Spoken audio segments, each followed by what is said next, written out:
In the history of philosophy, the great question of being splits into two concerns: what a thing is and that a thing is. If you arrange the classical planets along the spectrum of same and other, according to Plato, and along the spectrum of sect, according to Greek astrology, the sun concerns itself with what something is, and the moon with that something is. Uranus shows us what happens when what a thing is disconnects from that it is. Uranus is the same in isolation.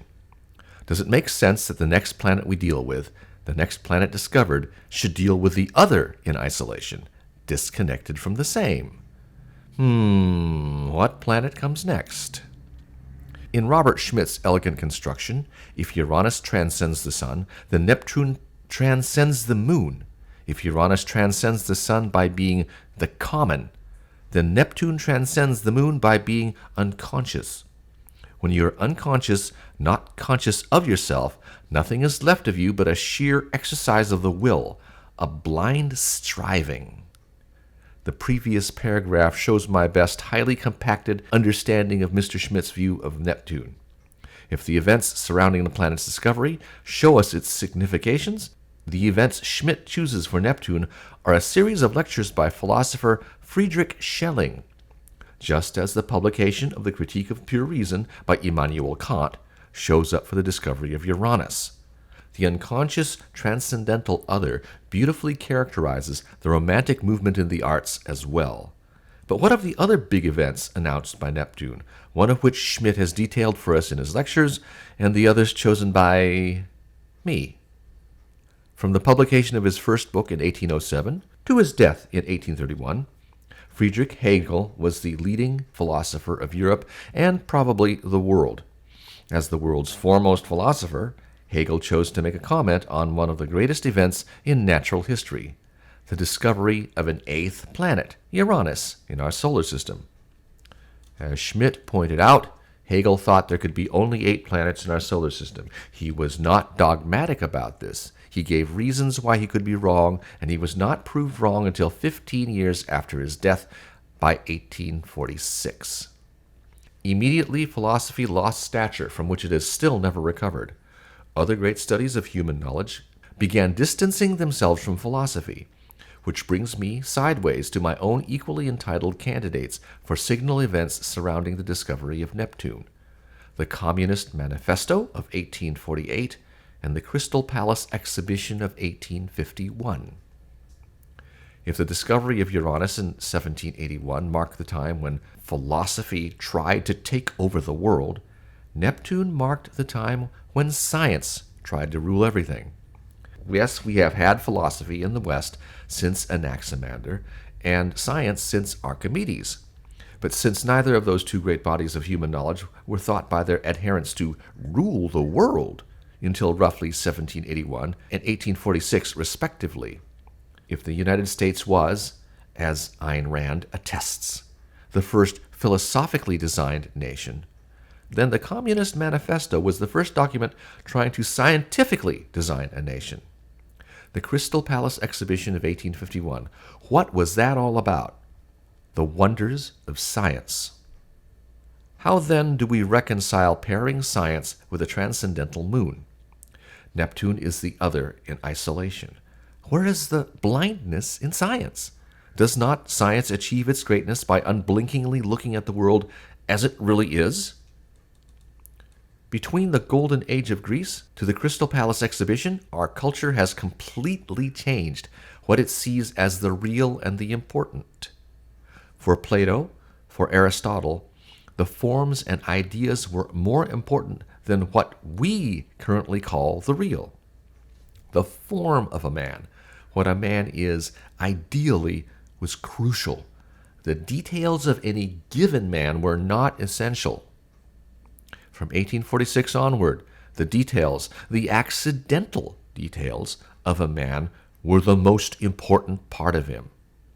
The fact that he is a rational animal may be true, but it is not important for a scientific life. Precise measurement is seen, quite rightly, as evidence of clear-eyed, hard-nosed scientific thinking. But in a world ruled by a transcendental moon, the differences, the othernesses between things become all important. If every single number/measurement of anything is different, then either measurement becomes either philosophically futile, or measurement becomes a scientific aim towards which one must relentlessly strive. We live, says Neptune, in an accidental world. That's what reality means now. The differences between things are what are essential. The essence of a thing, what it really is, what makes it really real, used to be, for Plato, what made it same. For Aristotle, the essence of a thing was its form, how you see that thing in your mind's eye. With Neptune and science together, ruling the world, reality now means exactly the opposite of what it meant in ancient Greece. Science has produced great wonders of both understanding of natural history and of technology. To deny that from 1846 onward would be stupid. But where is Neptune's downside? It has our culture chasing not the samenesses, but the differences. Our culture now chases the accidental.